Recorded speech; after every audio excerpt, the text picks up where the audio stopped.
If you carry a firearm and discharge your weapon in self-defense, you could face hundreds of thousands of dollars in legal fees and expenses. So carry the protection of CCW Safe, Self-Defense Legal Services membership.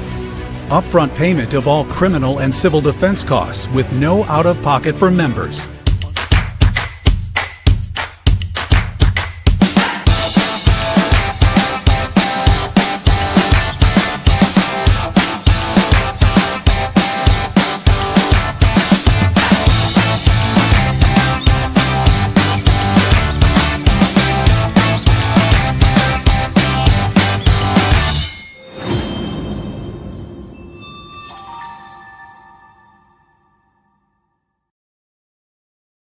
Imagine this scenario. The man who threatened your household tonight doesn't have a record. He's been on your street for 6 years. His kids played in your yard. His wife borrowed your tools last summer. But the collapse didn't just take his job. It stripped away the social structure that kept his grievances invisible. The economic pressure valve that kept his desperation from becoming calculation, and the institutional framework that once held the line between a frustrated neighbor and a threat to your security plan that you never considered. Desperation strips away the moral restraint that once held ordinary people back from violence, and the resulting danger comes from people no one predicted. And tonight we're going to show you exactly what that means for your household, your street, and your community before it arrives. Tonight, we break down the psychology of ordinary violence in collapse environments, the early warning signals in your own network right now, and the concrete steps your household will be able to take to identify and get off the X before the people you trusted the most become the threat that no one planned for. Welcome to Survival Dispatch News for Friday, June 5th, 2026. I'm Chris Heaven, the CEO of Survival Dispatch. Joined tonight by my good friend, combat wounded Green Beret Randy Nance, and 24-year CBP Special Agent JJ Carroll. Jeff MD had surgery today, and hopefully it went well, and it'll be sometime next week before he returns. Bottom line up front, your threat model will be built around the wrong enemy, and in a collapse environment, that gap between who you're watching and who will actually come for your household will be the most dangerous vulnerability your family has. Most of the violence that will reach your front door won't come from career criminals or organized actors. It'll come from ordinary people whose psychological limits have been reached and exceeded, and your security plan doesn't account for a single one of them. When collapse strips away the social enforcement mechanisms, the economic safety valves, and the institutional pressure relief systems that currently keep desperation from becoming violence, the father 2 doors down, the one whose kitchen table's been empty for 3 weeks, will reach a calculation point your security plan was never designed to handle. So what we're covering tonight, we're going to break down the psychology of moral disengagement under civil pressure, survival pressure, walk through the observable early warning indicators that will appear in your network before the violence does, lay the groundwork for how prepared communities will hold their minds and their faith together when everything around them is breaking, and then we'll identify the X your household is standing on and how to get off it. So going directly into segment number 1, the psychology of ordinary violence, how good people cross lines. The most dangerous actors in your collapse environment won't announce themselves. They'll be the people already inside your trust perimeter whose psychological limits will be exceeded by pressures your security plan never factored in. Collapse will remove the social enforcement mechanisms, the economic safety valves, and the institutional pressure relief systems that currently prevent ordinary desperation from becoming ordinary violence. And when those systems fail, the behavioral guardrails that kept your neighbor predictable will fail with them.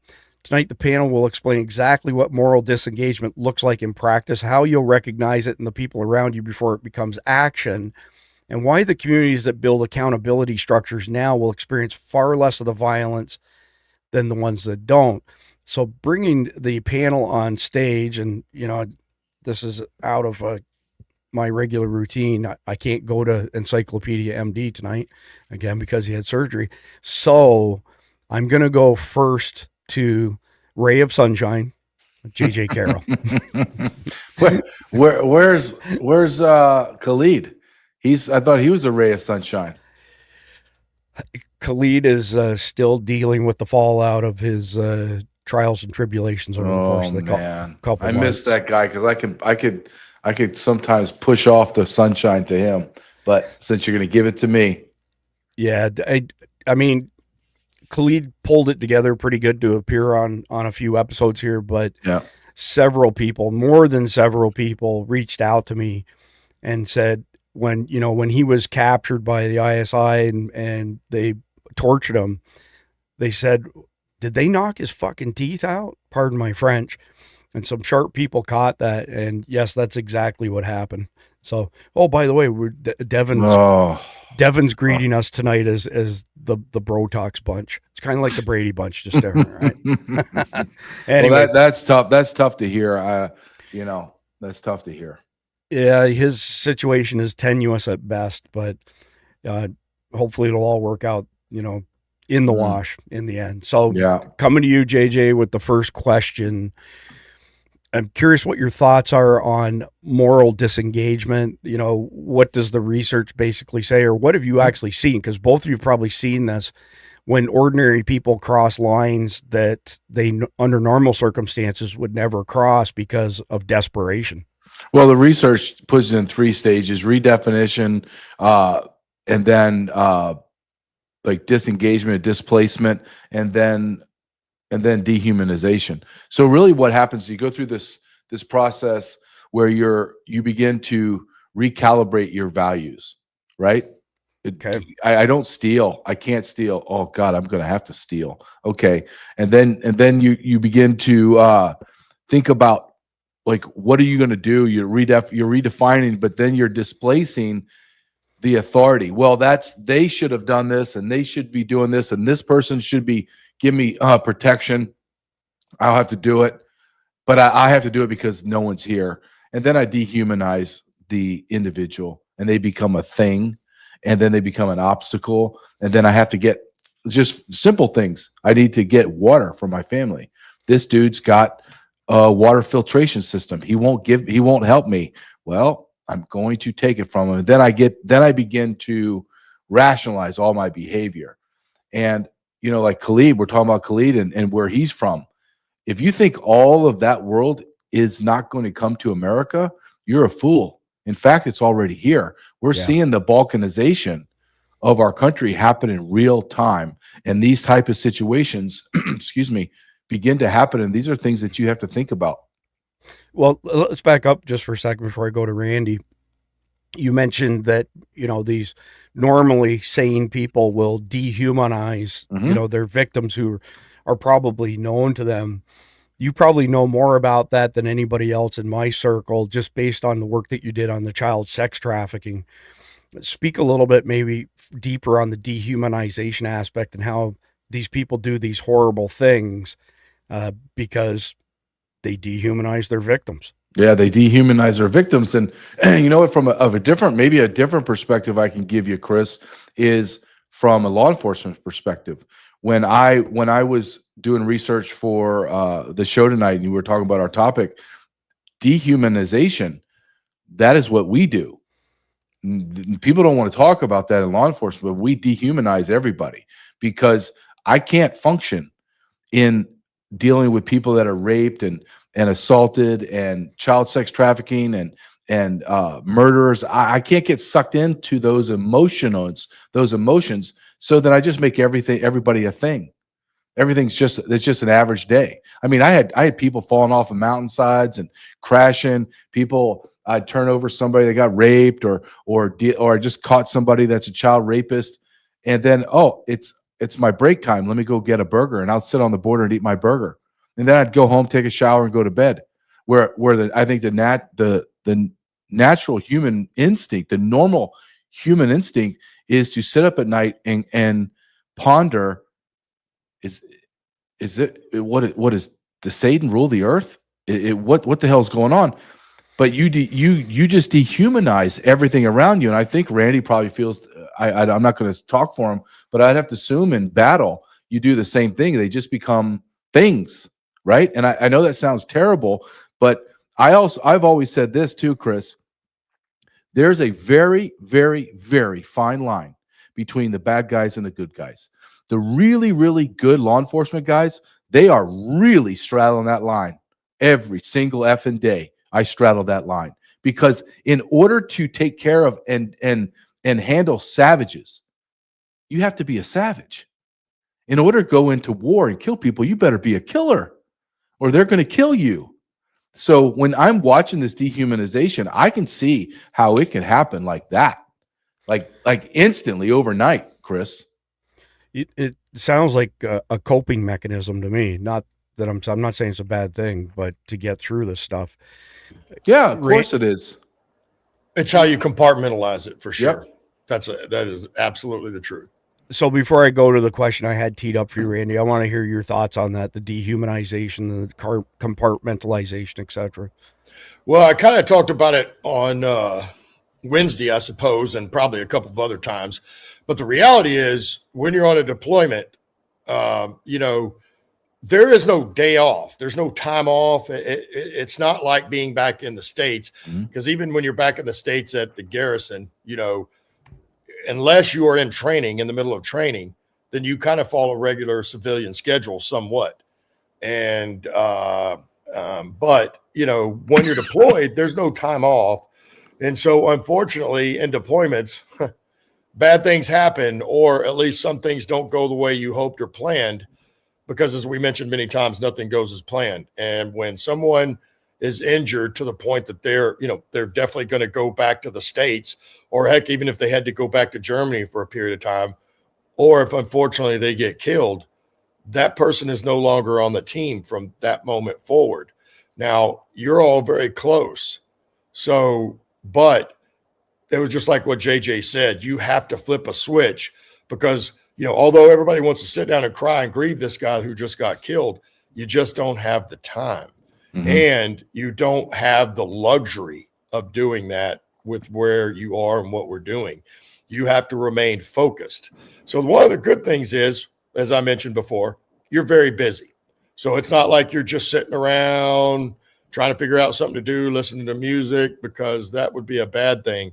But it's one of those things that you have to be able to compartmentalize information very quickly. You have to be able to store it away in a box back there and leave it. And you till you get back from the deployment. And then at some point, you can then take the time to properly grieve, or at least, you know, kind of go through your thoughts about it, because when it happens, it's bad enough, but you have to keep moving forward. So you just keep moving, and you stay focused on the target and the objectives ahead of you and what the missions are, you know, and then of course what the commander's intent is. All that plays into it. Well, let's go down this rabbit hole a little bit. But first question for you, JJ. Did you notice how clear Randy's picture is? He got a new MacBook. I was going to say, I didn't know if I was going to ask that and see if he did put a filter on it, because he looks really clean and not grainy. It's the Brotox. He told us that he's stacking the Mike Glover Brotox with the JJ Carroll Brotox, and that keeps kind of like the yellow hue. It's an even balance there. Well, you know, so I've decided I'm going to call it Rando Vision. You know, Rando TV, Rando Vision. You know, Rando TV. You know, so let's tackle this next piece together, both of you. I want to know what conditions you both think have to unfold for people to start crossing those thresholds. I mean, you can take first run at it if you want, JJ, but I want to hear both your thoughts on that. I listened to it. You remember Michael Savage? Yeah. Remember? Okay, he had that huge radio show, and he's kind of off the rails, but at the same time, he was way ahead of his game. And he said something that made me pause, and it made a lot of sense. And he said it over decades ago, and I'll never forget it. He said, "We will not have a revolution. We'll not have anyone in the streets fighting, doing anything until they begin to starve. And when they begin to starve, that's when they're going to lose their mind, and then it's going to be mass chaos." And that's what I believe it's going to take. I believe as a man, you're looking at your wife or your children, and they're dying of hunger, and they're thirsty, and they need sustenance. And then down the street, there's the store, or there's your neighbor. You're just going to go get it, man. Any man worth his salt is just going to say, "I'm going to go get it." And I think that's the threshold. When men can withstand the pain, it's watching their loved ones suffer, I think that's where it crosses. Or the man feels absolutely betrayed and he has nothing, meaning you've killed his wife and children, his family, he's got nothing. That is the absolute scariest person on planet Earth, is that man. The guy who has nothing to lose is a very, very scary person. And, I've been saying for years, we're never more than 3 missed meals away from anarchy. A lot of people like to say 9 meals, 3 days, 3 missed meals, and the wheels are coming off for society. Randy, is there anything else you can think of, like, that's very specific, like lack of food, that would push people to the point where they just abandon their morals?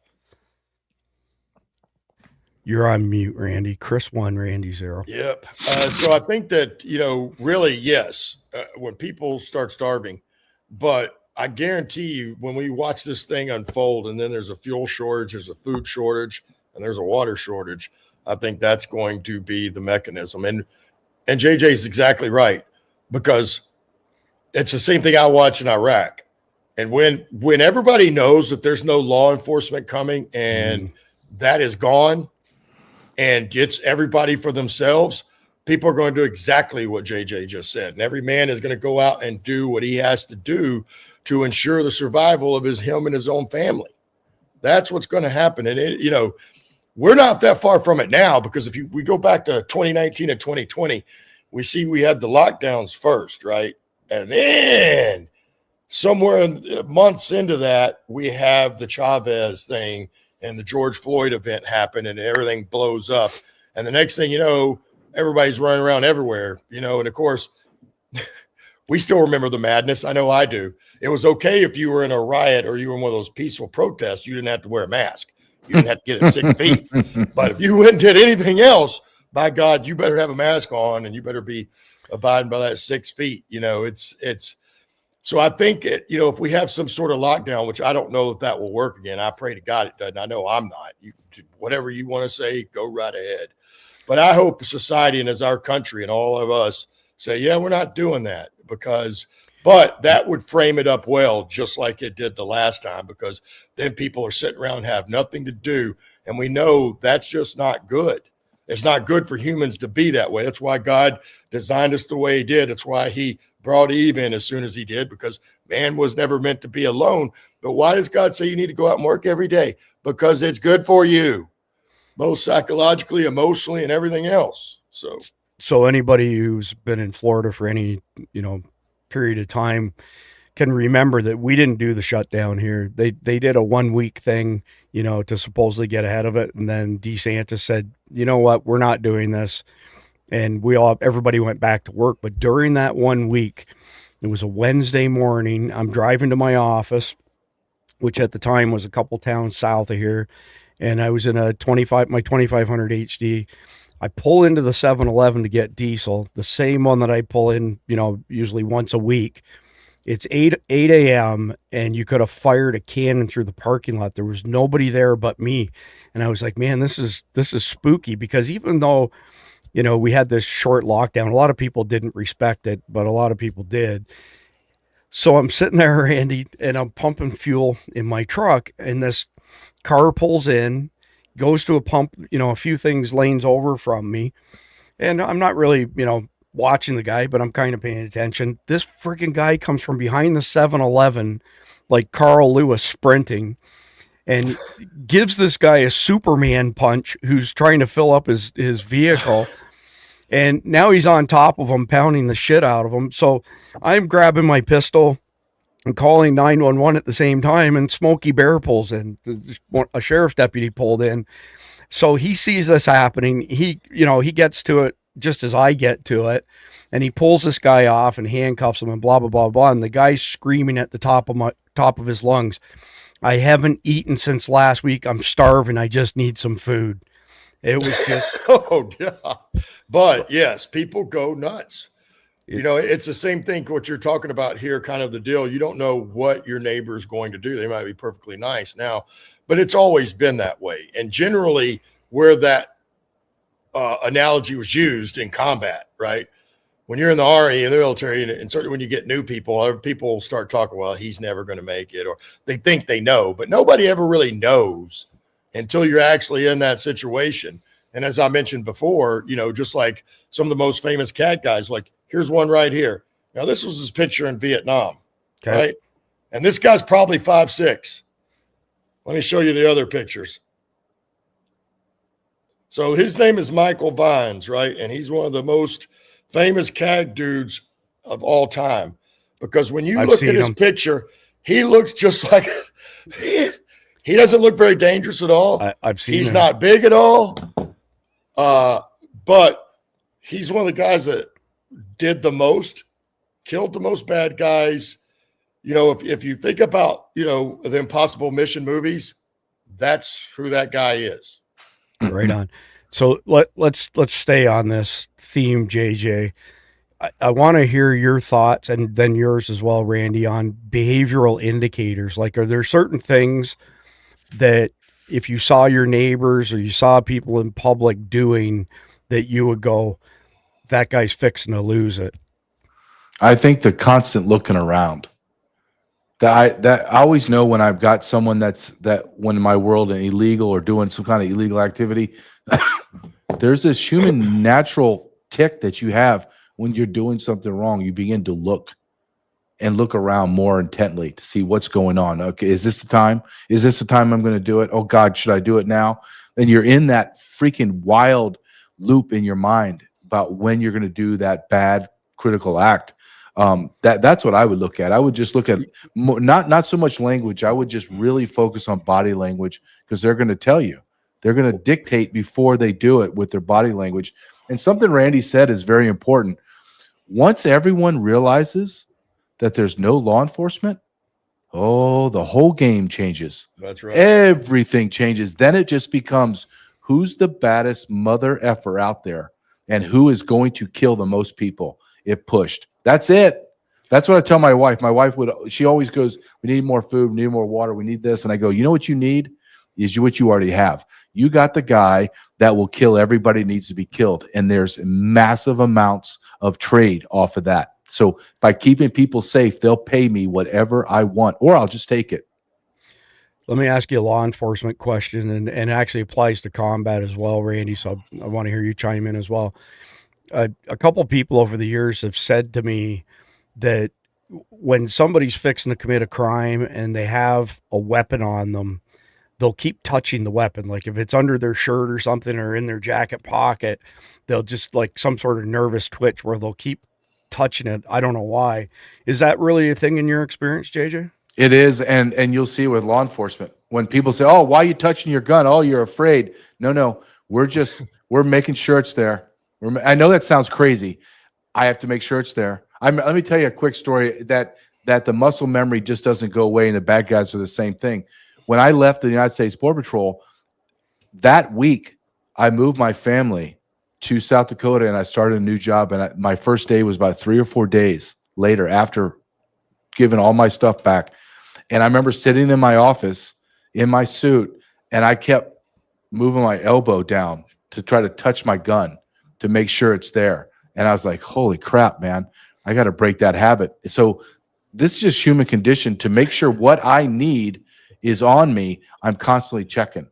I'm constantly touching, even if it's just touching my thumb, touching my elbow, rub it with my back of my forearm, whatever I got to do just to continually remind me, yep, it's there. Yep, it's there. Everything I need's there. So bad guys are no different than us. We're the same, Chris. Honestly, when you look at bad guys and good guys, like the real bad guys and the real good guys, it's a fine line between us, man. Fine line. Randy, well, there's been studies done about it, and the fact is, like, even when they looked at Green Berets, and believe me, a lot of them do ride Harleys, and they compare. We're like, just like a motorcycle gang member, basically, is what we're skating that line, and there's been a study about it. So he's absolutely right. It's a very fine line that you're skating. But I want to hear your experience in, Iraq and in combat in general. Well, so as he said, you're going to see their actions usually tell you something, right? And in my case, like if we were worried about, if this guy was going to do something or if he was a suicide bomber, because you can't always see the vest. But if they were profusely sweating, there was a problem. You know what I mean? like more than everybody else. If they look nervous, that's an indication that something could be up. Or it could be like what we're seeing more and more of these days. This person doesn't even look like they're in their right mind.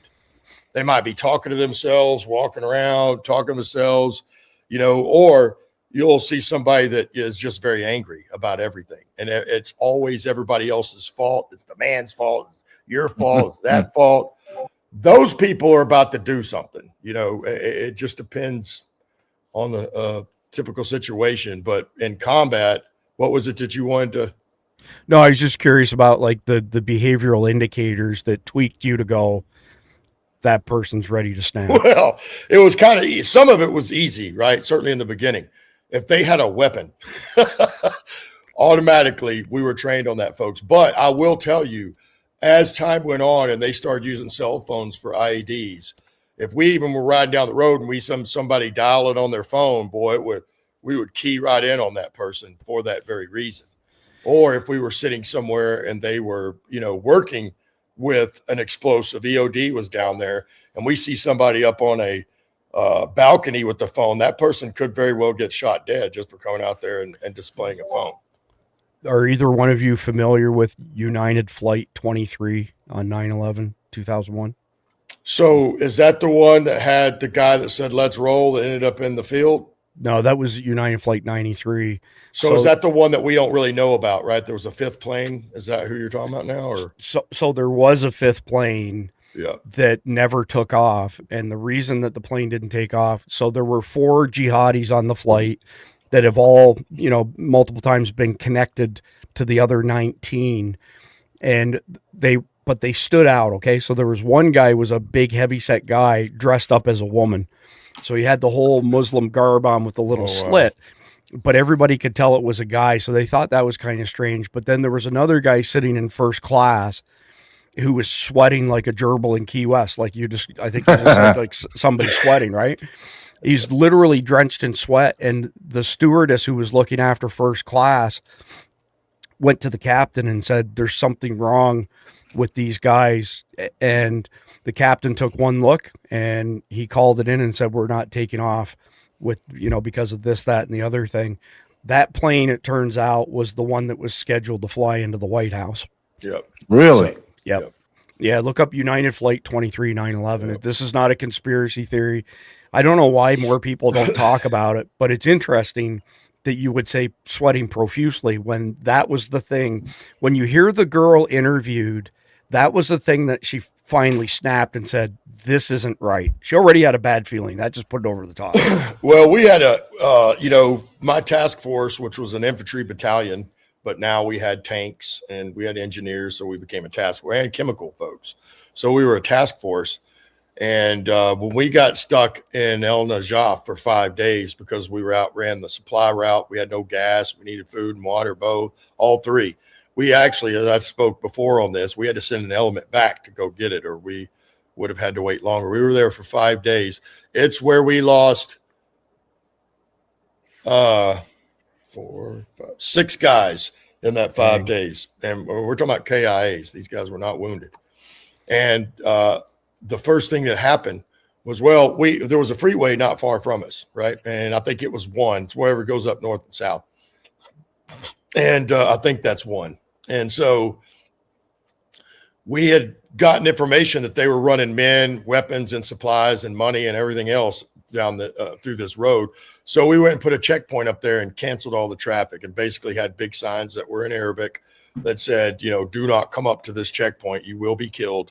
And so we cut the entire freeway off to shut that down. And at some point, this old man walked up, and he's an old guy, so they didn't really, and he was very old. And looked very vulnerable, very weak.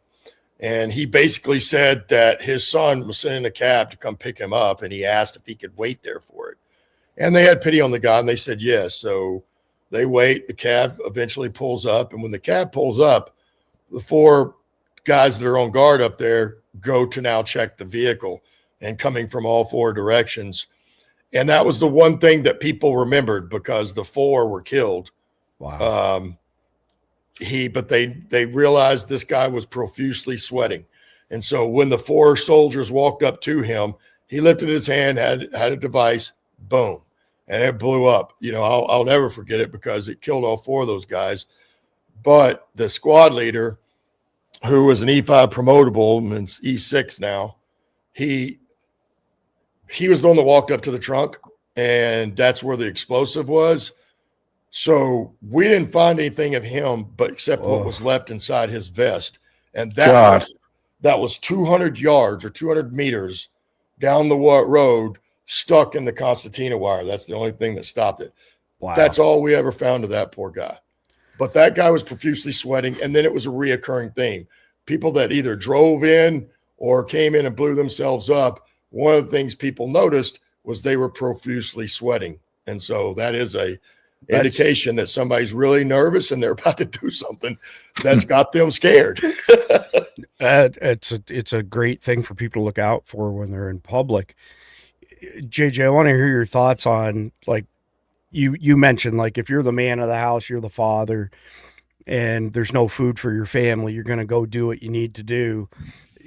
Your situation being different because of law enforcement for a long career, trained, for this sort of stuff. But what do you reckon, like, the average man, the average father, what's his operational capability when he goes off the rails? In other words, his family needs food, just like you described. Right. And he loses his shit, and he crosses those moral boundaries and starts either robbing, killing, stealing others to get what he needs. What's the operational level of somebody like that? I think it's very low. I just do. That's like asking someone that has never been in a war to go, let's see how you're going to do all of a sudden. Like, you have no law enforcement, never been through basic training, never been in a war zone, and then now you got to start fighting. Because I think people, I don't think I know this. People, there's a large segment of our society that's never ever been in a fist fight. They don't even understand. They think when you get punched that it's over with. Like, you just fall down. And no, it is. I think the feminization of our men is beyond anything that we can even truly understand. Let me give you this data point to prove my point. 70% of all young men, around 18 to 26, somewhere in there, 70% cannot join the military because they are obese, they are drug addicts or alcoholics, or they have a mental illness. 50% of that 70% have 2 or more of those ailments. They don't have any. Chris, we're anomalies, dude. That's the truth. We're an anomaly. Guys that have been in fights, guys that have been hit in the face and knocked out and arresting people. Those are few and far between. There just are. So you're telling me an average guy is going to go and be able to? Average guy comes into my house, maybe gets a jump on me. I'm going to get enough distance, and then I'm going to either shoot him if I have my gun, or I'm going to choke him out. Like, I'm not the average guy is going to get into a fight and think it's like something they see in a movie, right? Guys like me are going to get in a fight, and I'm going to, in my mind, know that this has to end with him dying. There is no. I'm not trained any other way. I'm not trained. I'm trained for that person to submit or die. One of those two. And then if there's no law enforcement and there's no morals or values in my world anymore, I'm not going to do anything when you submit. I'm going to kill you, because I have to assume if I give you an inch, you're going to take a mile, and that mile is going to be mine and my family's life. How many times it happened? So I worked as a bouncer for 7 years in my younger years for one reason and one reason only. It's a great way to meet girls, because when you're working at the venue, you're not there to get drunk and pick girls up. So you're a safe person to talk to. But we got in just a shit ton of fights. And JJ, you're right on the money. Every single time I had to put somebody down because they, hit me with a pool cue or something like that, and I showed mercy and I let them up, the very first thing they do would take another swing, and then I'd really have to put them down. And I'm not like incredible world-class fighter or anything like that. I just get really, really angry. But you also have to make it end pretty quick, because I don't think most people realize how much energy you expend in a fight.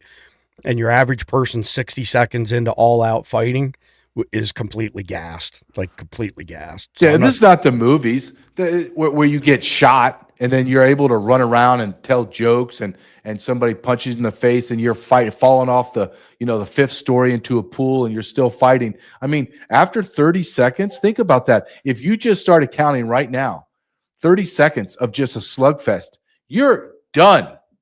You're done, man. You're done. And if you have no idea how to take a punch, or you never felt that feeling of getting hit in the face and start to feel that blackout, right? You start to feel yourself blacking out, you're going to freak out. You are going to freak out. Where guys like me in football and in law enforcement getting knocked out, you can sense it. You feel the knockout coming, the blackout, and you fight it, and then you fight your way back into consciousness. That's a real thing. And the average person has no idea. They have no idea. Sure is. I've got the dent in the head from being hit over the head with a stool from behind and making me go forwards, and the guy in front of me kicking me in the face with cowboy boots. I was right on that bubble you just described, but I got so freaking pissed off that I was able to regain my composure, and it didn't end too good for the other guy. But I want to hear your thoughts first, Randy, then JJ. Just reverse a little bit here.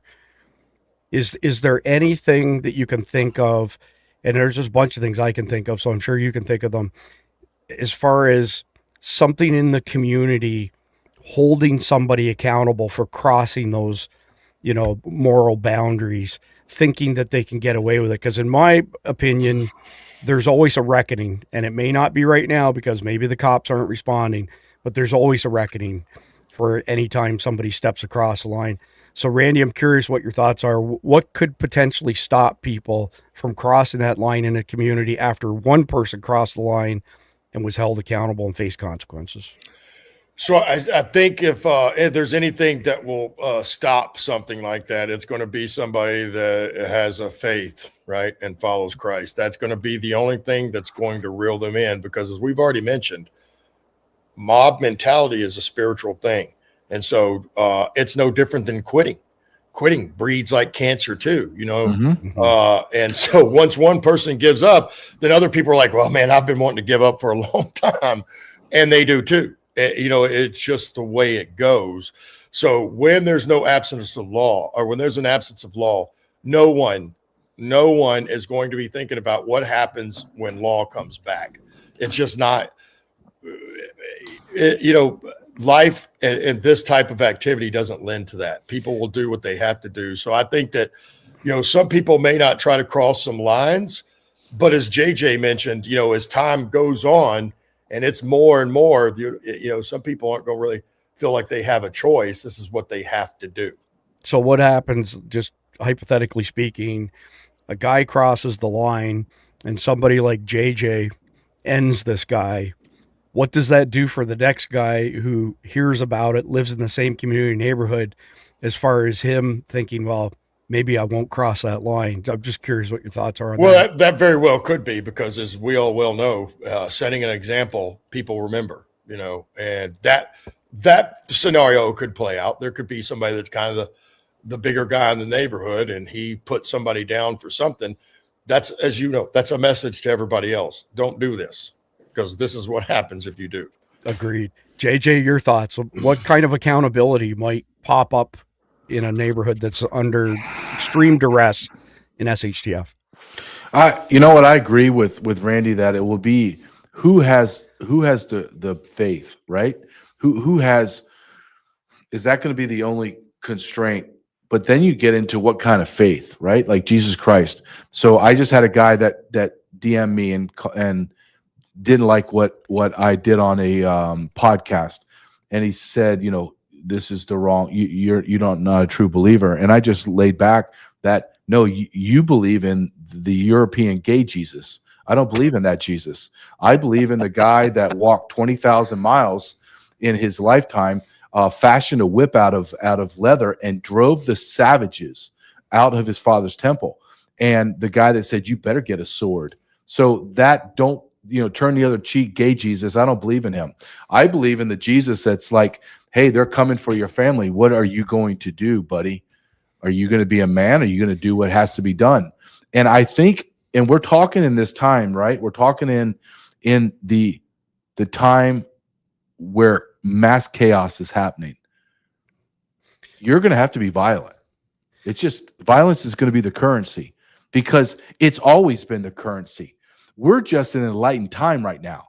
We're going to fall. The historical trend is we're going to go back to where violence is the currency, just like the old Wild West. How did things get done? There were Christians then. How did those cowboys in the West? How did they handle that? They handled it right there on the spot, right? And I would like to argue, I think America had more law and order then than we do now. Absolutely. So I would agree with that for sure, without question.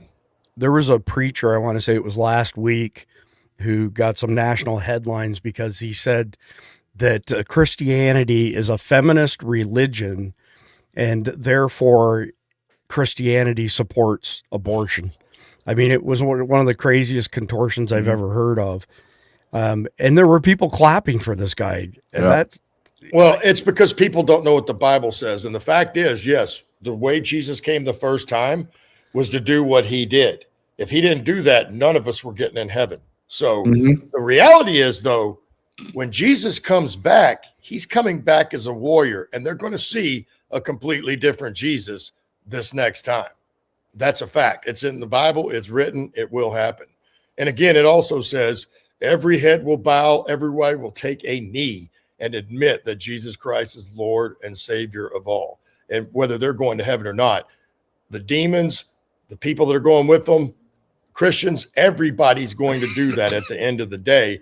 And then it's going to be Armageddon. So guess what he's going to be doing then? And that's the problem is people see Jesus as then, and now the people that speak out against them try to say some of the things we just mentioned, or, Jesus is love. It was all about tolerance. No, it wasn't. He was all about obedience. Yep. Well said. Well said. So, well, since we're on this topic, JJ, I'll come to you and then you second, Randy.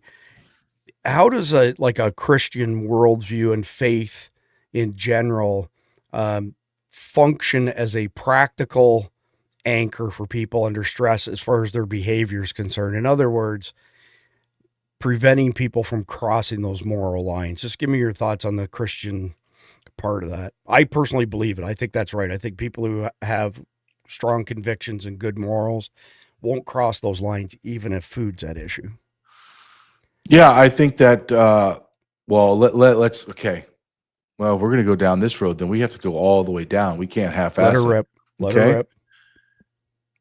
What type of Christian are we talking about? Remember that movie, Civil War, where the guy goes, hey, don't shoot me, I'm an American, and he pauses, and he goes, what kind of American, right? Yep. So what kind of Christian are you? Are you the evangelical mental case Zionist that most likely got us into this bullshit world that we're living in? Nope. No help. I'm sorry. Are you the guy that chastised me as a Christian and called me all these vile names and I know you? Nope. You get no quarter with me. Are you the guy that is a Christian liberal that talks about God loves abortion and all that? Nope. You're on your own. And if you cross that line, I will decapitate you. That is really the true thing. What kind of Christian are you? Are you the type of Christian that got us into this mess? Because look, when it all goes to hell, Chris, there has to be an explanation for it. Things don't happen because out of nowhere, right? There's a cause and effect. How did we get to this point? And if you are that Christian that have been bowing knee to the Muslims, to the Jews, to the Hindus, to the atheists, and you brought us to this world, you are now sinful and you must pay for that sin. And what is that sin? You caused me to lose my life and you caused my wife and my children to suffer. So now you're going to pay a heavy, heavy price. Yep. Well said. Well said. I'm sure Randy's got some thoughts on that. Let her rip, brother. You're on mute, Chris, too. Randy's. No, I didn't start talking. I was sitting there trying to work it. I was already working the deal. No, I agree 100% with JJ Carroll, and the fact is, we already know there's a lot of soft Christians, or they say they're Christians, but they don't really walk the walk or talk the talk, either one. And the fact is, it's rampant today. Many churches, as I've mentioned before, if you're in a church that's not speaking about the blood of Jesus, is not talking about the consequences of sin or hell, you're in the wrong church.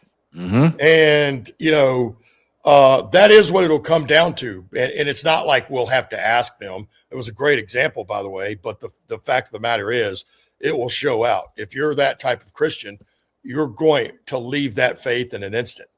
Now, we're probably about to watch this in real time as soon as they, finally disclose that aliens are celestial beings and they're the ones that actually made us, and the Bible lies, and that Jesus was just a barefoot rabbi that, that kind of espoused the love of God. Watch how many people fall for that, though, Chris. Even people that are in church every week, there are going to be a lot of people that fall for that. And that just goes to show you they never had the real faith anyway. Somewhere they had some doubts that they didn't work out themselves, and that's the problem.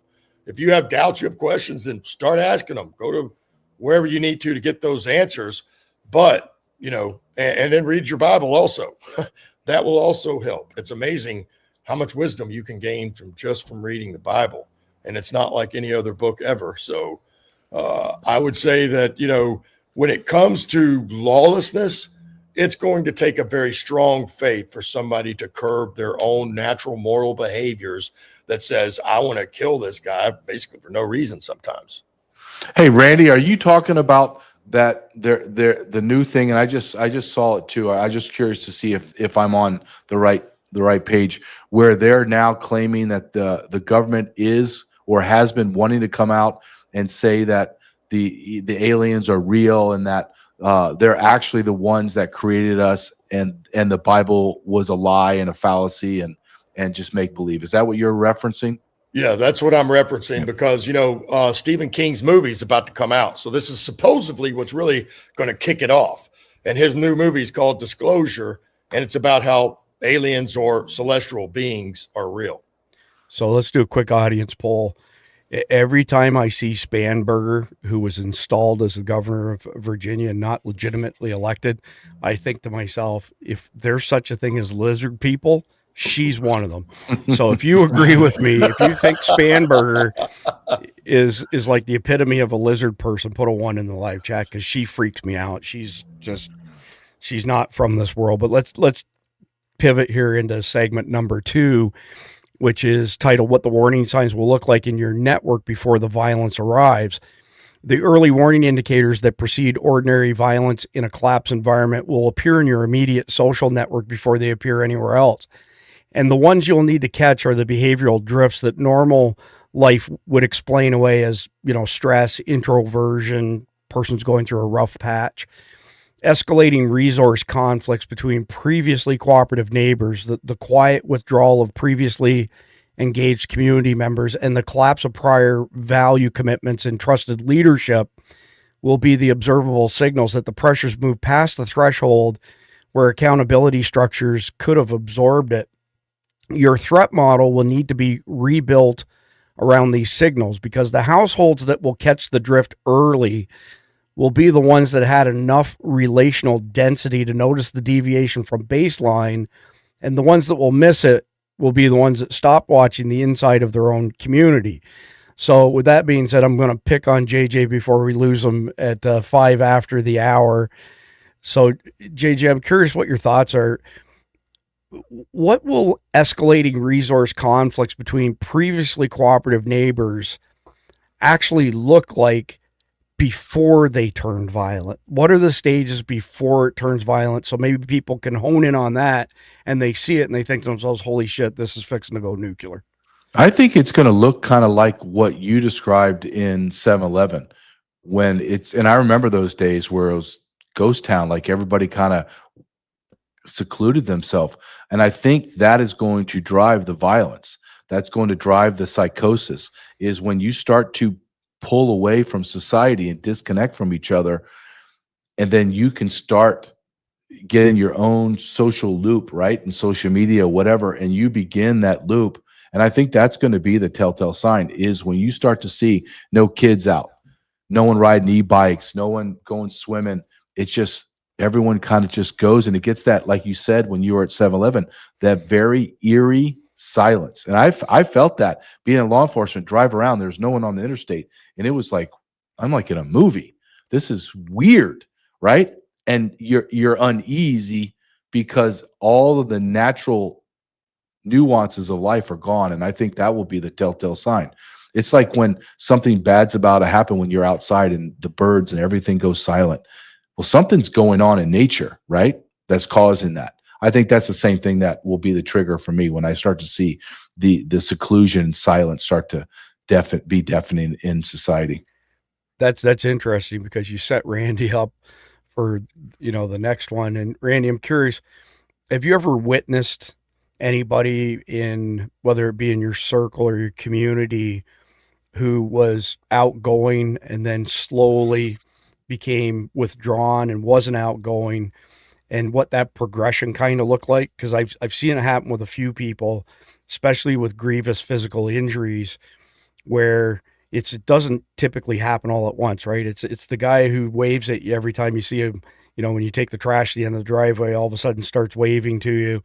And, the next thing, when he drives by you, he doesn't wave. And then all of a sudden you're saying to your wife, man, have you seen Joe? I haven't seen him in weeks. It's kind of steps. I was curious what your observations have been, Randy. You're on mute. Randy. You are on mute. Randy. You did get me that time. All right, you did get me that time. I started talking. Hey, I can admit it. Yeah. So my first case of really seeing out back in my drug-induced days, I saw it through drug addicts. Absolutely. And it was the drugs, and it would remove people out, and some people would end up isolating. But back to normal life, and being a respectable citizen. And when I was in the military, so when we deployed the first time to the initial invasion of Iraq, went over, did what we did, we came back, everybody seemed fine. And there was an engineer that I knew, right? And really, I met him because our wives knew each other, and both of them were way younger than us. I was the old guy, so of course, so was my now ex-wife, but was a wife then. And he seemed fine when we came home. Everybody does. And so I can't remember if it was probably a couple weeks. I want to say maybe 3. It wasn't long. I just remember, once you get back, well, that time goes by fast that you're with your family, and then you're trying to get everything refit. So time goes by pretty quick right at that moment. But it was in a short period of time that his wife calls, right? And she says, hey, Randy, I just, I've got a problem I want to talk to you about. She said, so because, I can't even remember his name now. But she said, we'll say Jim. Jim is not acting right. And I said, well, we just got back and, we went through a lot over there. So I would imagine, most of us are kind of have something. And she said, no, I said, man, I saw him, when we got back, he seemed fine. And she's like, no, he's not fine. I said, okay, well, what's he doing then? Tell me what he's doing. She says, well, now the last 2 or 3 nights when I've come home, I come home and there's not a light on in the house. And he is just sitting in his recliner by himself in the dark, doing nothing, being quiet. And I'm like, oh yeah, that's a problem. Wow. That's a real problem. And so, but I saw this a couple of other times in PTSD. And there's a book called 2 Wars by Nate Self. And Nate Self was a captain in the Ranger Battalion. He was on the QRF bird that went back to the ridge. It's now called Roberts Ridge, where a SEAL with the last name Roberts, the bird with him on it, he fell out of the back when it went to do evasive maneuvers.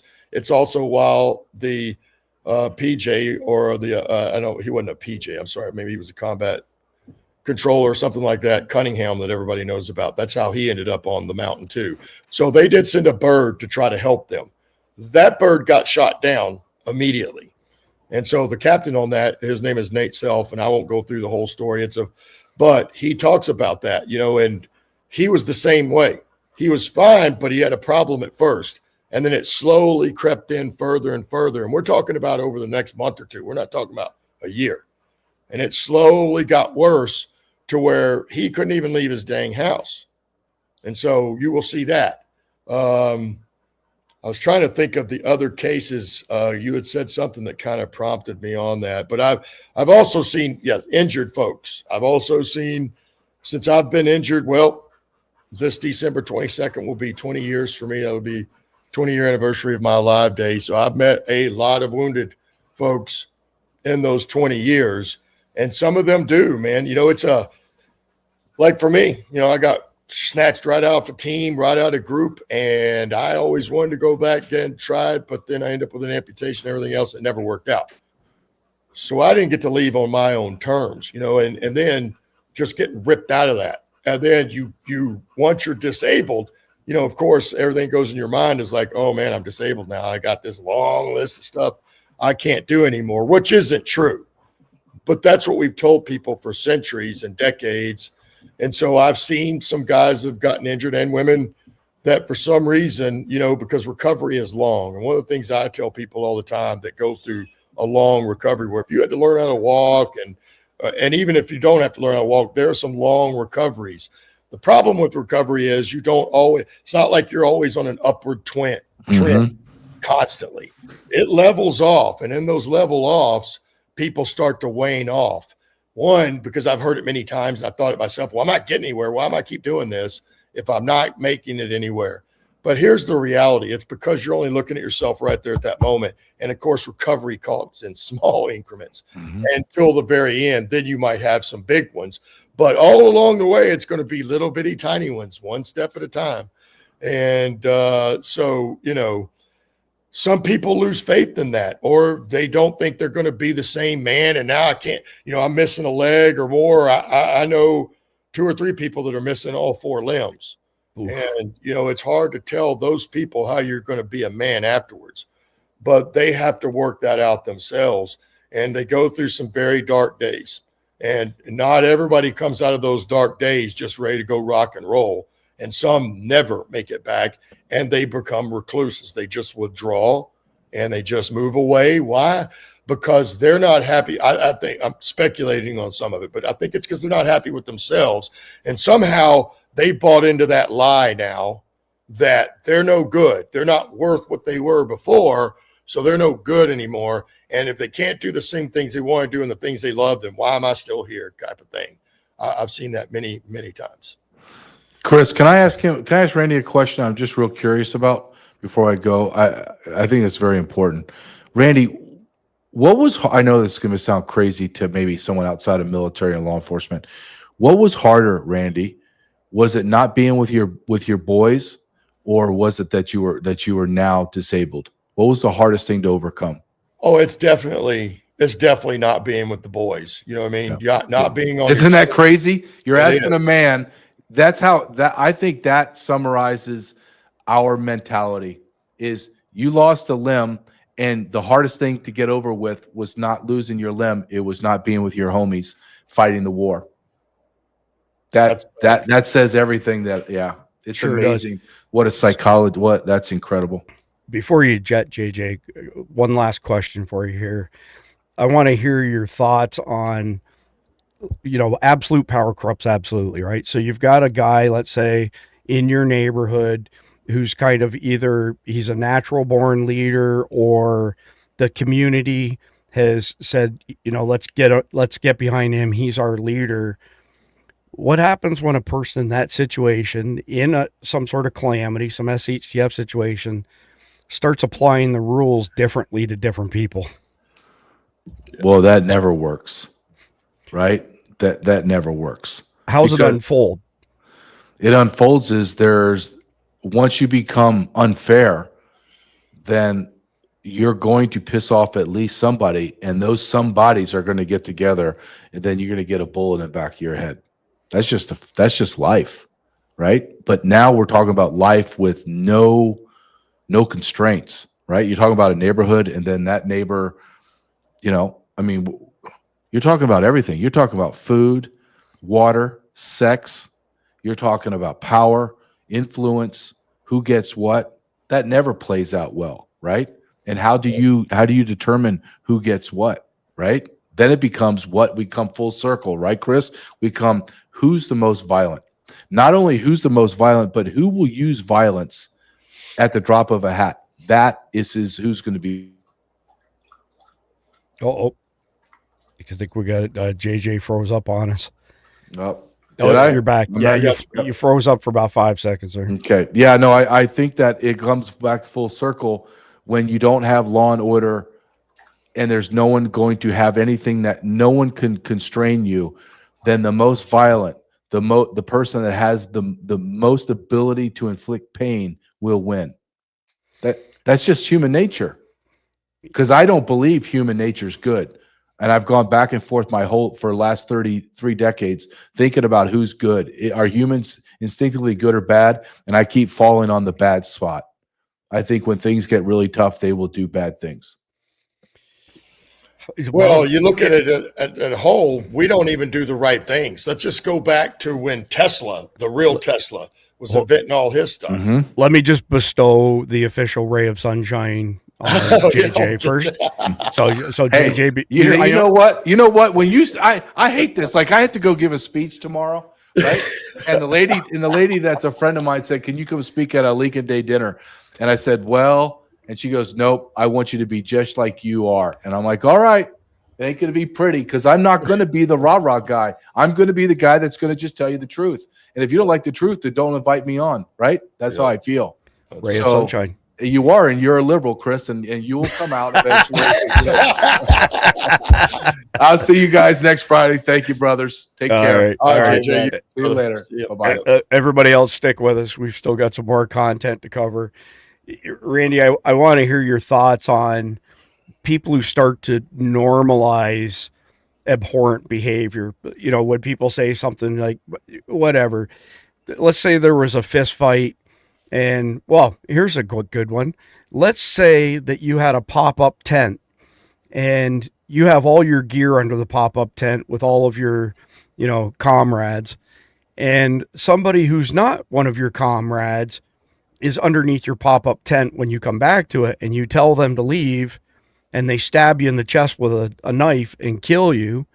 And then you have people trying to normalize it and justify it by saying, well, self-defense isn't murder and stupid shit like that.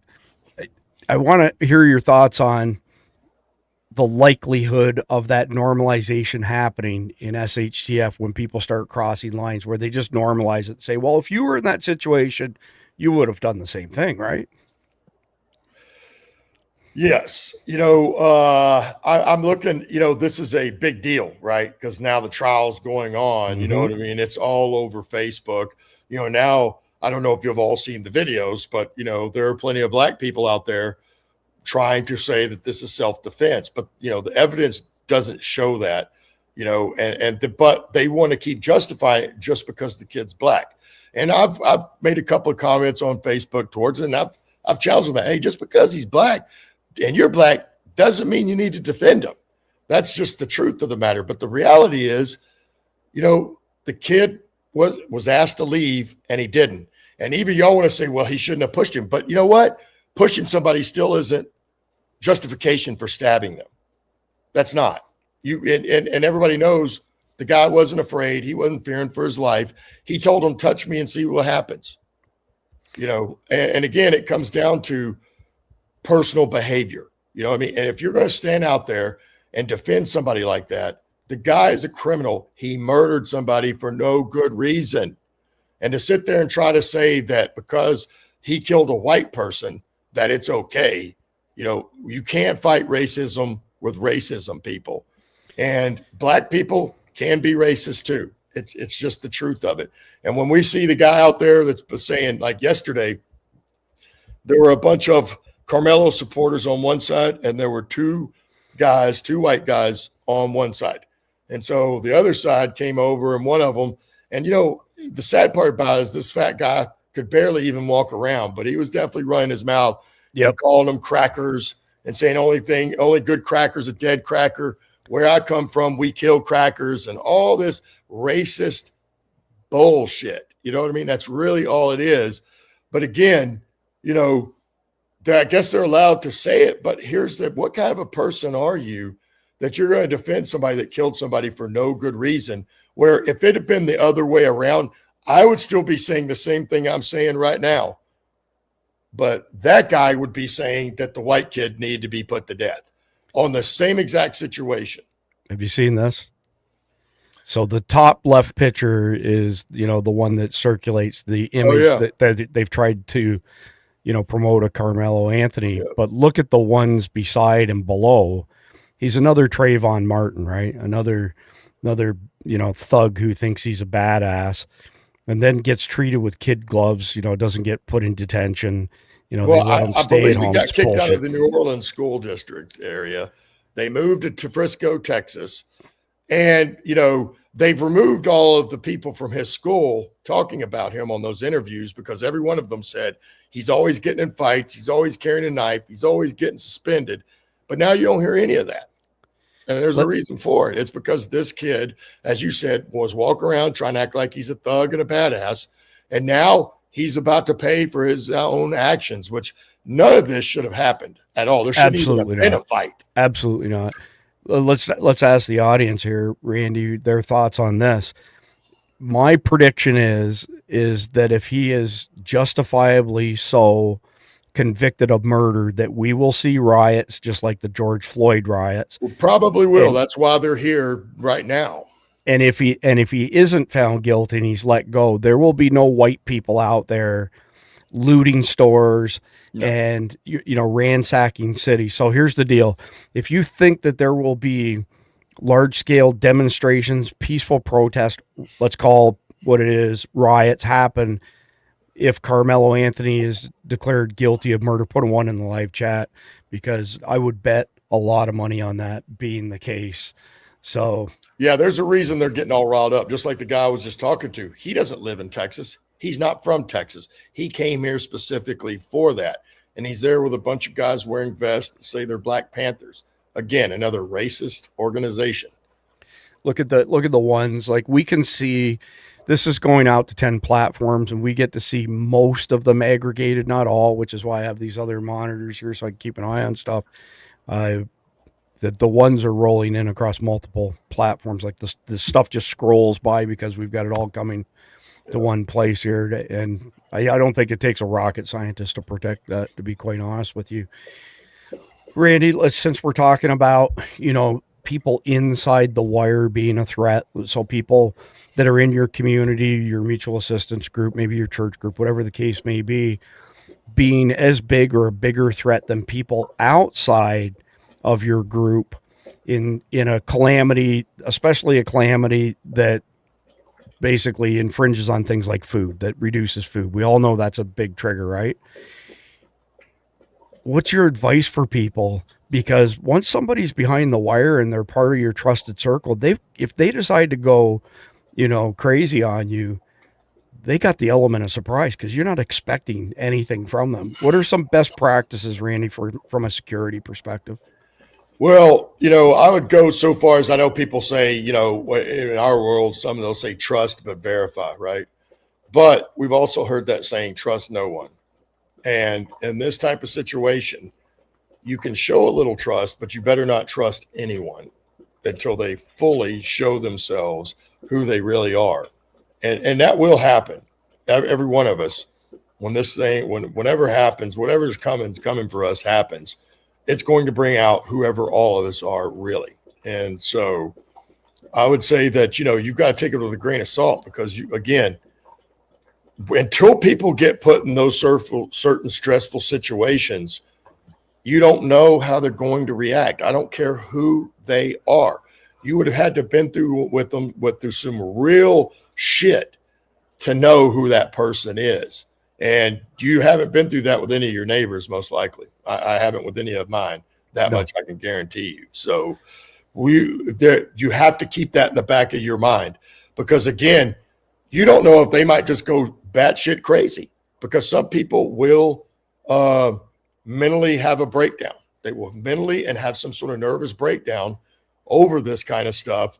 You know, heck, let's just go back to when wasn't in the 40s or the 50s when Orson Welles, right, did his little radio broadcast of the aliens then. I think it thought was real.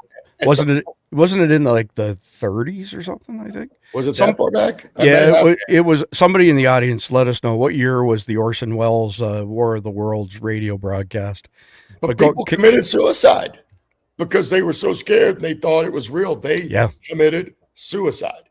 So, and again, this isn't going to be just on the radio. This is going to be in people in all of our faces. So you're not going to have to deny it. So it will mentally and it will emotionally and it will definitely break some people, their nervous systems, and you don't know how they're going to react. But even if they don't have something that drastic, you still don't know how somebody's going, when they finally decide that their and their families' survival and their existence solely depends on what they do. You don't know how far they're willing to go. So be careful. So let me put a different spin on this, Randy. 1939. Yeah. Father Duck. Yep. Right on. Thanks, Father Duck. Appreciate that. So talk to me give me your thoughts on somebody who's resentful of somebody else in this type of scenario, who's planned ahead and prepped. So in other words, your neighbor hasn't planned ahead and prepped. You've planned ahead and prepped. And, it's too dangerous to go outside of your community. And they can smell you cooking food. Maybe it's a grid down situation. They see that you've got power, backup power sources and stuff like that. What are the likelihoods of a normally good person turning into a very bad person just based on resentment?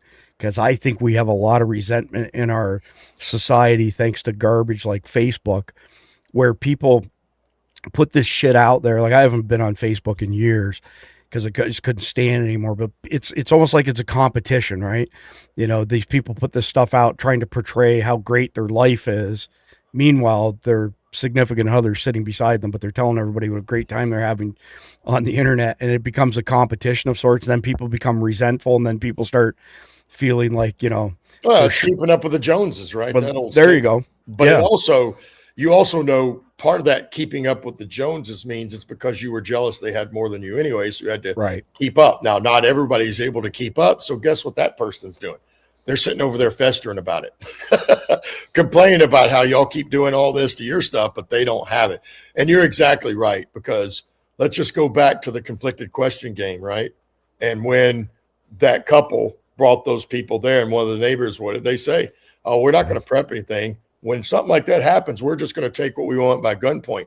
About half the country's thinking that same thing, and maybe even 100%. 100%. Maybe even more. So what I will tell you, and this is from being deployed and many months in the field training with very little food, it won't take 2 weeks of there not being any food, and people will smell it for a long ways off. Trust me, I know what I'm talking. I've said it many times, during our training, and some of them are long, and you might get 1 MRE a day. You know what I'm saying? And so that's it. And when you're doing that day after day after day, sooner or later, you're at a deficit, and it's not long. And then when you just don't have much more food, all those senses are heightened because your body needs it, and it's going to find it. So if you even pulled out peanut butter or Skittles and just took even one little bite, your whole squat. And again, y'all have to realize we're walking through the woods like you're supposed to. We're not standing right next to each other. You're using tactical methods. So the next person's probably 5 or 10 yards from you, but they don't matter. They're going to smell the food, and so they will come for you when that happens. You can guarantee people that don't have it will have that same mentality that I just talked about, because they will know their existence depends on them. So it might even have been your best friend at some point, but if their family doesn't have anything and they're starving to death, and they know you got plentiful and you're not sharing and you didn't bring them in. So let's keep this just to a simple answer first. Then we'll dive down into it, because I want to do an audience poll. So I want to know what your choice is for the biggest mistake that most preppers make or will make before all hell breaks loose, and maybe even at the beginning of SHTF. And I'm going to put this one out there first and foremost. That's telling people about your preps, especially your food preps. It's a massive mistake.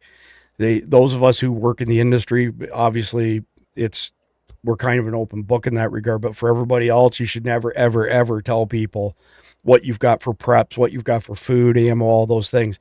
What's another big mistake, Randy, that you think the average prepper might make? Well, not hiding it good enough, because FEMA is going to come around looking for it at some point. If you're still in a fixed location in your house, you better learn how to first, like I said, pull all the scan labels off and burn those things. But then bury them under the floorboards. You want to put them in places that they can't tell that's a pantry, right? It wants to be fully hidden, and you don't want to be able to knock on the top and, oh, there's an empty space. But again, you don't want that scanning stuff in there, because trust me, they're going to use electronics.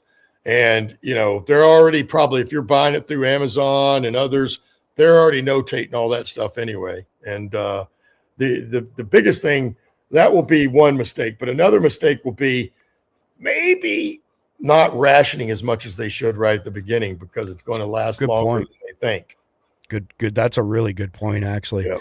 Somebody in the Guardians a couple weeks ago, Randy, said, why do we have 5,500 data centers? Like, what could they possibly need all of that storage for? And they were focused on the data piece of it. The 5,500 data centers, and there's many more that are coming, it's not about storing massive amounts of data. That's right. What it's about is AI tracking what you do, scoring what you do, and controlling what you do. Those three, if you want to distill down this AI data center thing to the lowest common denominator, that's it. So when they track you, that'll be things like all of these devices that are mandatory on vehicles 2026 and beyond for remote kill switch. 2027, they have to have devices that monitor your eyes and your body. Think of it like a DUI breathalyzer to start your car on steroids. And I can just imagine the first lawsuit where somebody is injured and they need to get this person to, civilization to get medical treatment, and the car refuses to start because it says you're intoxicated or you're inebriated or whatever the case may be. It gets your eyes are too big. Don't mind the serial killer that's coming to kill you. Your eyes are too big. You can't start your car. Well, so just because I didn't plan on bringing this topic up, but get this into you, Randy. So you got new vehicles, 2026 model year and beyond, have to have a remote kill switch. You've got new vehicles, 2027 and beyond, have to have the driver monitoring systems, okay? You have many of the 2025 and 2026 vehicles that have already been released that tie individual parts on your vehicle to your VIN. So imagine you back your truck up and you hit something and it smashes out the lens on the tail light. And behind those lenses, all of our newer cars have little radar units. That's actually a radar sensor that judges how far away something is to either automatically apply the brakes or tell you to brake.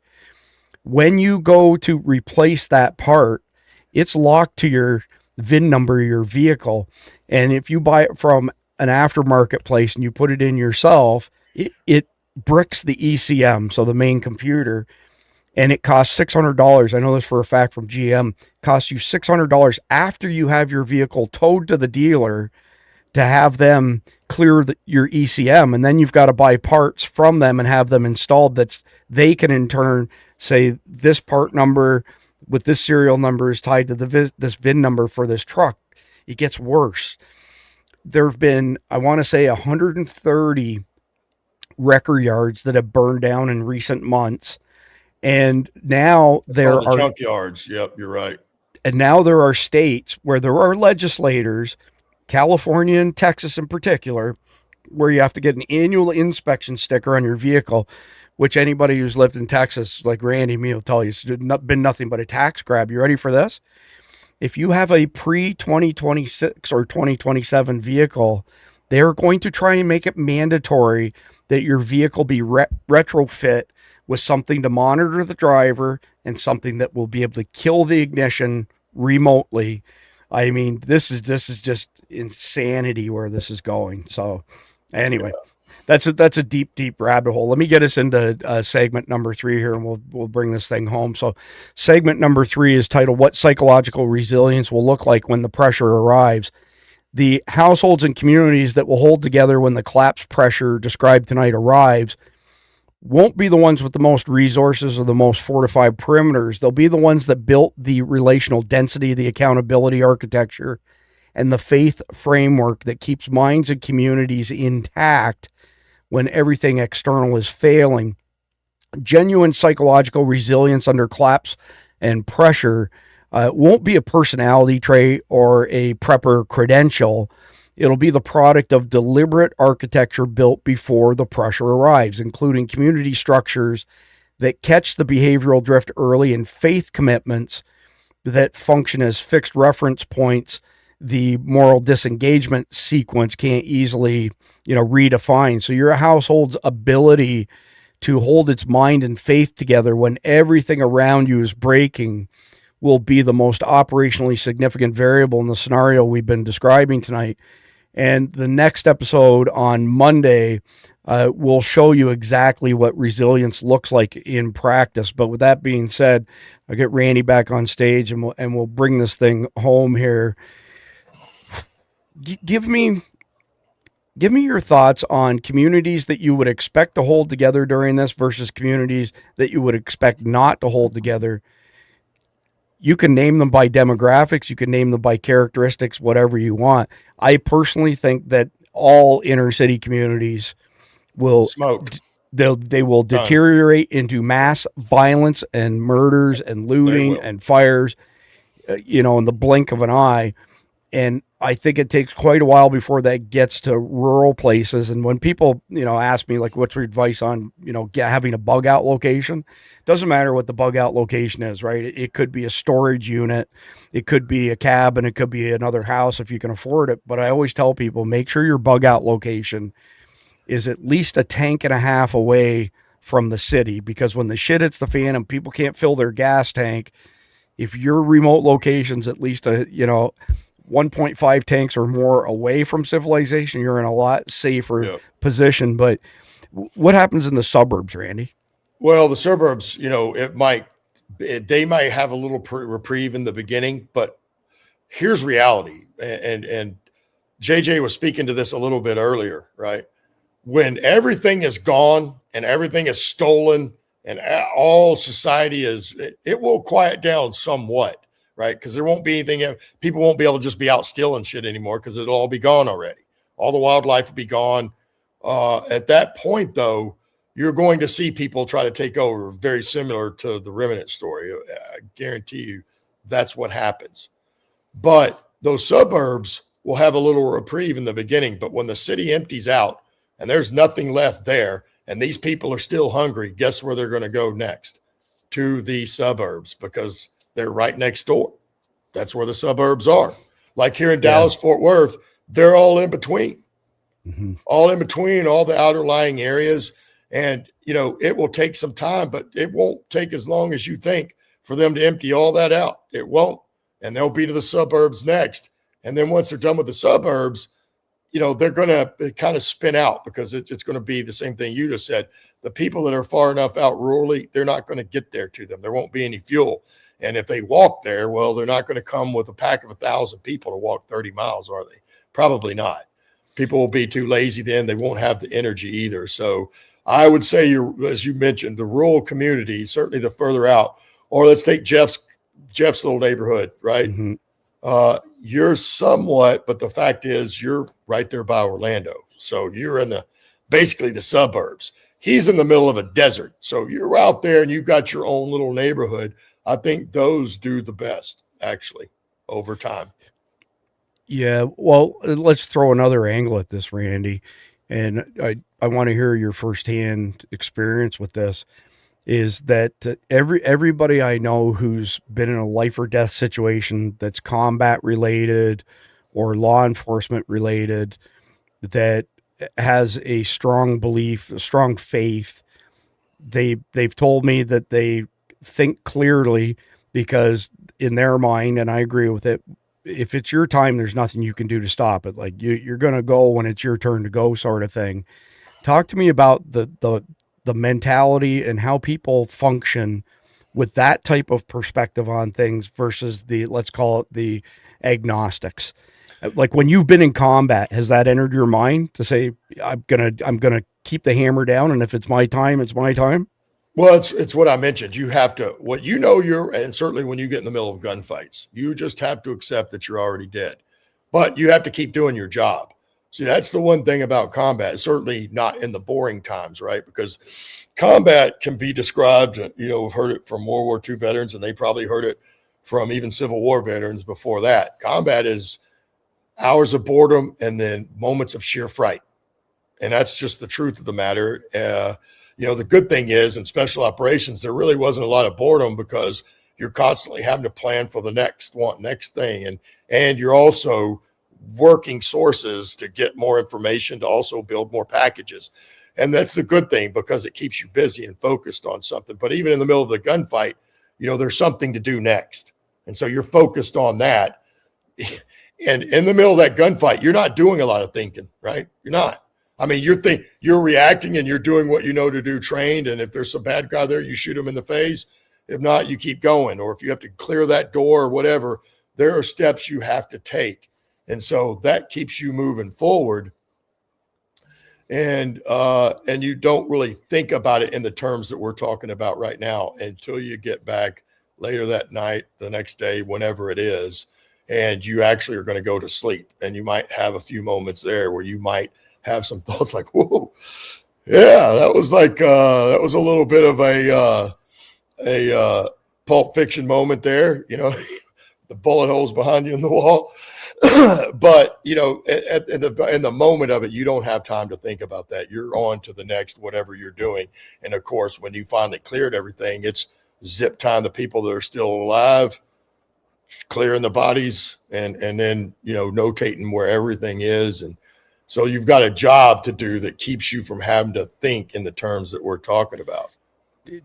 Randy, did it ever cross your mind that the statistics are, other than Vietnam, the statistics are pretty consistent across, wars and battle, that single digit percentages of bullets fired by our military actually hit a target. So right now it's under 20% for law enforcement, for example. So less than 1 in 5 shots taken by law enforcement actually hit the bad guy. The other 80+%, just carry on and don't hit anything. That number's single digits for the military, with the exception of Vietnam, because Vietnam, just the strategies, the tactics that we were deploying, we were, literally raising the forest, like RAZING, with full auto machine gun fire. You can look this up, by the way. The KIAs for us versus the Viet Cong in the Vietnam War, 50,000 bullets fired per one killed enemy. 50,000. Well, I'd be interested to know how they got that statistic, but I wouldn't doubt it because Vietnam is one of those anomalies, right? Big time. And it's why when we got into future conflicts, it was only a 3-round burst for most people that have an M16 or an M4. That's the exact reason, because we wasted an ass load of ammo and didn't kill that many folks, or people, or bad guys, whatever you want to call them. I shouldn't have said the F word. So the AR stuff, rifles, which stands for Armalite, by the way, for those people who don't know it, started in the 1950s, and they're numbered in the order they were created. So the AR-10, which is essentially a battle rifle, think a 308 or 6.5 Kardashian, was created by Eugene Stoner before he created the AR-15. And the early generation ARs had all kinds of problems, as you know, like they would jam up and just weren't very cooperative. And a lot of the guys in Vietnam absolutely hated them. But when they went to a three burst selection on the AR or the M4, was basically because exactly what you said. They would pull the trigger, empty the mag, and hit nothing. And that's how they did it in all 4 directions in Vietnam. The whole squad or the whole platoon would just open up and empty everything. And, the fact is, you're not going to kill that many people like that. It's no different than duck hunting, goose hunting, or anything else where you've got a flock of them. You can't just start firing at the flock. Yeah. You've got to shoot at one particular one. Now, you pick the right one, maybe you can hit 2, sometimes even 3 if you're lucky. But The point is you have to focus on one to hit them. And then it's a human nature thing. It happened in our military. It's happened in every military, certainly since we've had guns, right? But even in World War II, there is a certain amount of people that just won't do it. And they may fire their weapon, but they're going to shoot it high so they know that it's not hitting anybody. And this is a fact, and it does happen. Now, of course, none of these people come out and say that's what I did. But we know that's a fact that some people will shoot over them because they don't want to kill anyone. Yeah, well said. Well said. So I'm going to jet down to, I'm going to skip the next few questions so that we can get to the X. So the metaphorical X that we're describing tonight in this conversation is, building your threat model exclusively around known criminal actors, bad actors, peaceful protesters. That's the X. That's the trap you don't want to stand on or fall into. And that your plan that you put together, actually with the, and again, I don't have any relationship with these guys at Mad Gear, Randy. This is the new second generation one. Oh, that comes. Yeah, it's pretty badass. And for those of you not familiar with it, it's basically, dead tree format. So paper, and you put together your SHTF plan. You do it with your family, and JP and Manley and the boys are going to start doing them on Thursday nights for the Guardian webinar. So if you're a Guardian, you'll get an invite to that. And if you don't know what a Guardian is, just go to survivaldispatch.news, sign up, $7 a month or $70 a year. You get access to our community, you get our survival dispatch emergency notification system, and the list goes on. But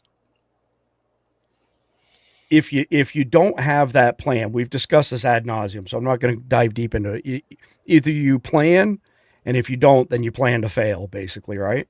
So what I'm getting at is this X is thinking we only need to defend ourselves from people coming into our neighborhood, and when in reality, your plan that you put into your contingency planner also has to have some forethought put to your neighbors and people who are in your community. I mean, I can name a handful of people in our community that we have eyes on when things go bad because they've got a track record. So with that being said, how do people get off of that, Randy?